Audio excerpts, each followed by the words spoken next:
Hello everyone. In this video I will show you how to remove a background from an image using Photoshop. Follow these steps carefully. First, open Photoshop and load your image. In the Layers panel, make sure the layer is active and unlocked. If it is locked as background, click the lock icon to unlock it. This allows Photoshop to create a mask. Once the layer is unlocked, go to the Properties panel or the Discover panel. Under Quick Actions, you will see a button labeled Remove Background. Click that button. Photoshop will attempt to automatically isolate the main subject and remove the background, leaving transparency behind. This quick method works well for many images, but sometimes the result is not perfect. In that case, you need to refine the mask manually. This method gives you even more control. Go to the top menu and choose Select, then Select and Mask.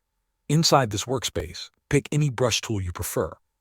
Hold the Alt key while you paint over the areas that were not removed completely. Holding Alt tells Photoshop to remove those parts more accurately. You can adjust brush size and hardness to match the edges you are working on. This method is helpful for hair, fabric edges, or any area with fine detail. Continue painting until the cutout looks clean and natural. Thanks for watching.